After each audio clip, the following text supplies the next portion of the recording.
Hey guys, welcome to the Collectibles Matrix. My name is Toby and today I'm going to be looking at Talisman. You can see it here. This is a board game and this is the second edition. This is the version that I played when I was a lad, and I have many fond memories of playing with my brothers and my cousins, and I got a copy. Now, I've had this for a little while now, but when I got it, the person who I'd bought it from obviously loved it and looked after it and has kept all the pieces as far as I can tell. It may be that it's missing a dice, I'm not sure. But we'll have a look in a sec and talk through some of the work. This striking cover that we see here with this dragon, and it's a bit deceptive in the sense of what Talisman is, but yet it is a magical quest, and you kind of get a sense for that here. This box is in fairly good condition. It's a bit worn around the edges. Now, Talisman itself was designed in 1983 by Robert Harris, and it's a Games Workshop product. From the times when Games Workshop was a very different company, but a period when they produced lots of wonderful games, board games, tabletop games, when the tabletop game was at a peak. So we can have a look inside here. So what have we got? Let's have a look. So, a series of plastic bags, which is always nice to see. So we've got initially we've got the counters here. You can have 2 to 6 players. Got 6 tokens and the dice there. We've got a series of characters. Now, most of the art in here, I believe, was done by Gary Chalk. He's got a very stylized way of drawing. His work appeared in the Lone Wolf books and in numerous publications around about the time. He's great at line work, really uses shadow very effectively. Here's a druid. I often played the druid there. In fact, there were a series of lead figures back when they made lead figures. You've got the ghoul, the warrior, the assassin, the elf, the priest, the prophetess. Notoriously good. OP, this character. Can draw 2 cards and discard 1. The thief, quite a popular character. Sorceress. Look at that. Look at that. There, that is pretty impressive, isn't it? Look how cool. And we have the troll. And another one I like playing, the monk, the wizard, and back to the minstrel. So we've got those in there. I think there's one missing from in there that's at the back of the box. We'll put that away in a minute. Right. So we also have a selection of craft, strength, gold, and life tokens here. Put those there.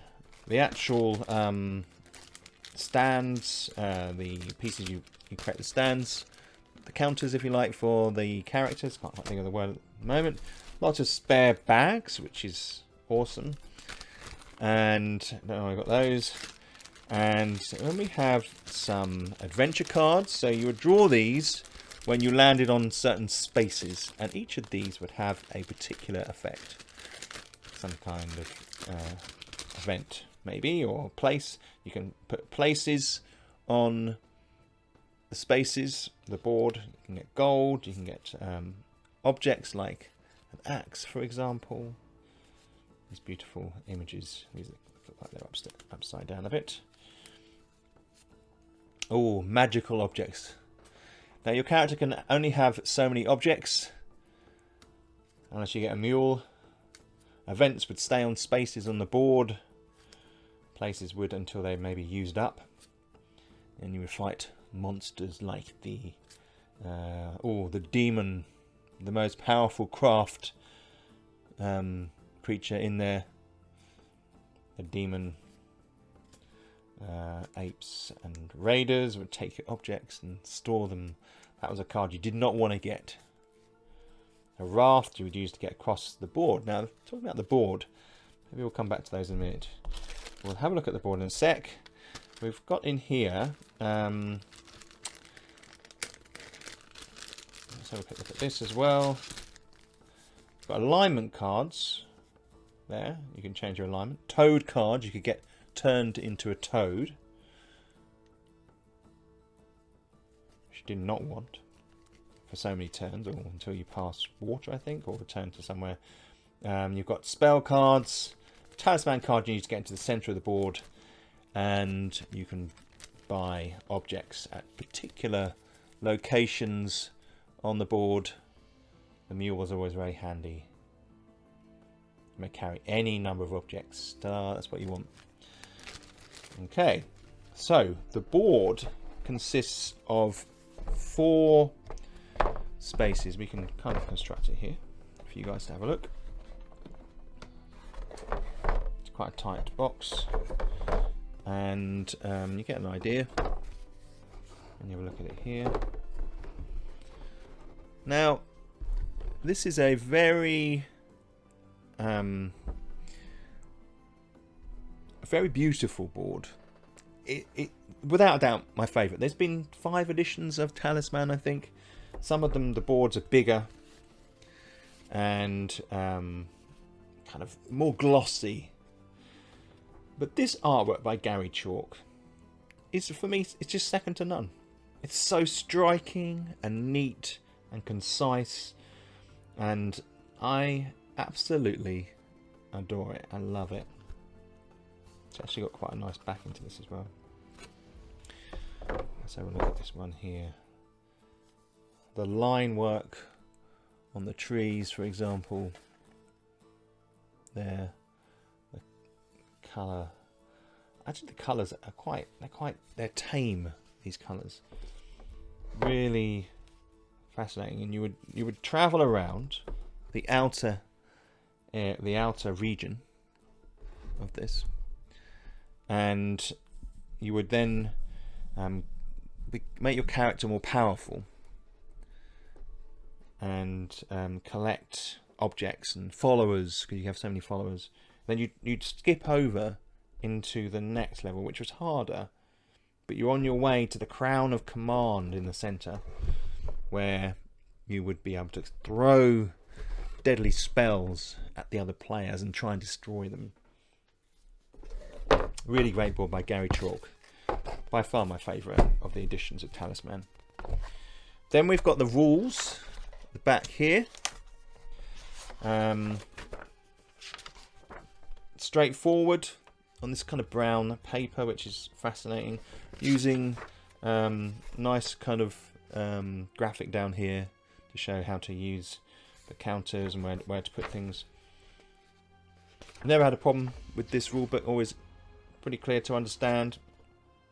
Broken down into sort of like manuals, 15.2, you know, paragraph 2. And then a nice flow chart at the back to play.